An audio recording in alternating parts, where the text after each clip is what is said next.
principal, J-Rig, add it up. You got the first, add it up. You got the principal, J-Rig, add it up. You got the five. You got yourself a girl. Welcome back to the Valley Labor Report. My name is Jacob Morrison. We are, I was about to say we're here with my co-host David Story, but we are not. David is off.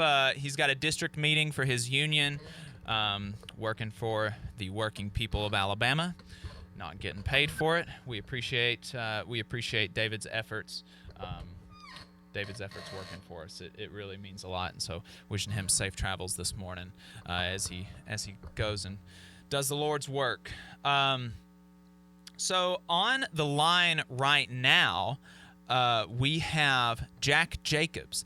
Jack Jacobs called in. He is an attorney for the United Mine Workers and district. I'm not sure what. I can't remember the district number, but it's for United Mine Workers in Alabama. And he called in because there's a story about a West Virginia mine executive taking advantage of benefits that he fought against as an executive of a coal mining company. So he wanted to bring Jack on the line today because he knows he's this is his bailiwick. I talked about my bailiwick earlier. This is his bailiwick, is mine workers and their benefits and stuff like that. So we've got him on the line, and let me see if I can figure out how to bring him on the air.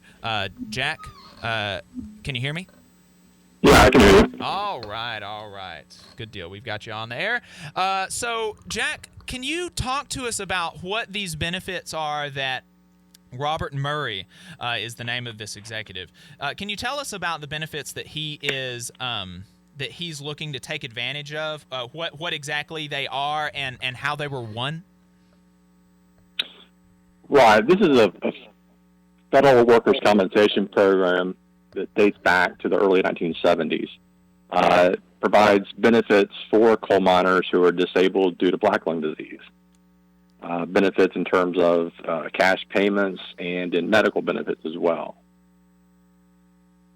Okay. So, do you know what they look like exactly? Like how much it is? I heard that it was or I thought that I read that it was actually a pretty low payment, but I can't remember for sure.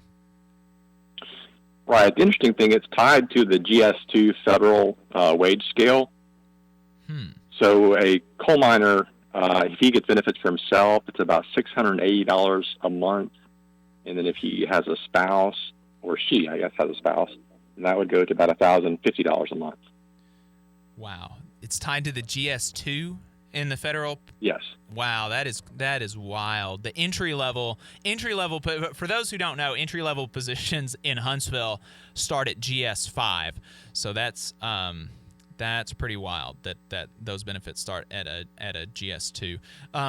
How did they come about? Presumably this happened because of union advocacy, but do you know kind of more of the a little bit more detailed history of these benefits coming about?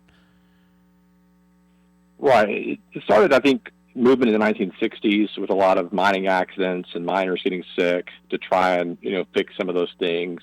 We see the Mine Safety Act coming into place in 1970, and these benefits as well for the miners to try and provide benefits for these miners once they become disabled due to black lung. And at the same time, in the 70s, they were also trying to reduce dust. So hopefully the miners wouldn't get black lung as well. Right.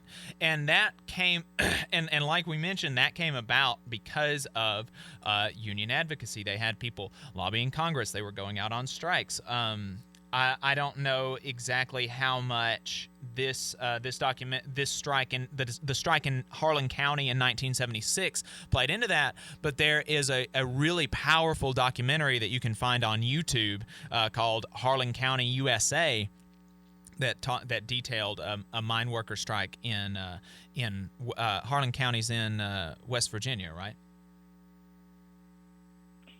Harlan County is in Kentucky. In Kentucky, okay. Yeah, so this was a mine worker strike in Kentucky in Harlan County, and I remember watching that, and that was a really powerful documentary. So, I'd recommend people check that out. And and so what's interesting about this situation with Robert Murray, he's the CEO of a coal mining company, and now he's taking advantage of these really almost kind of piddling benefits that mine workers are afforded. The ironic thing is that he fought against any time mine workers trying to get better benefits, better working conditions, more safety on the job. He was on the front lines against these protections, wasn't he? Oh, absolutely. He's fought against mine safety, even after the Crandall mine disaster in Utah. And he fought against regulations after that. He's fought against increased dust regulations in the mines, and he's also very anti-union. So Right. hasn't been there for the miners, that's for sure. Do you think that he'll be able to? Do you think that his claim will be? Do you think that he's going to be able to actually take advantage of these benefits? I don't know. I mean, part of the thing is I understand he's still working. Just as a practical point, you have to be disabled from your last coal mining job. You can technically qualify. You may not get any money if you're still employed, though. So that's, one question in my mind. It sounds like he's got some pretty serious lung problems, no doubt.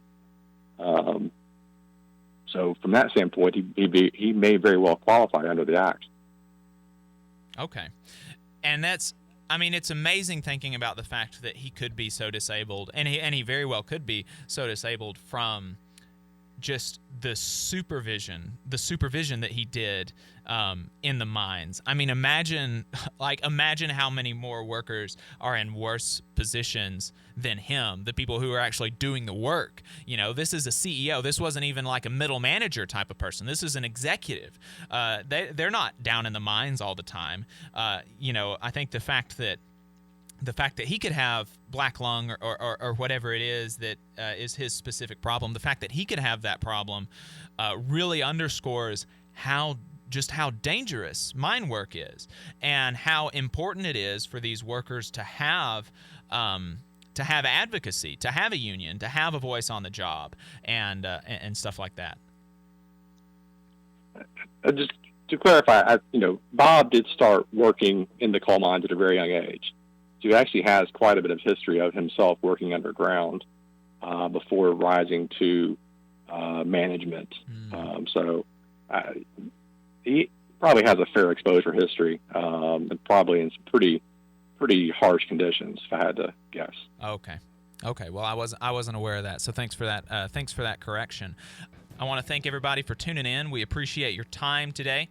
If you want to see what we're up to throughout the week, get our snide quips about the news of the day, then you should follow us on social media. We're on Facebook at facebook.com/Valley Labor Report.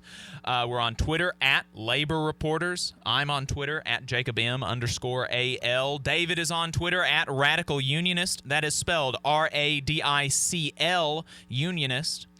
If you missed part of the show and want to go back and watch it later, you can search YouTube for The Valley Labor Report and subscribe to our channel.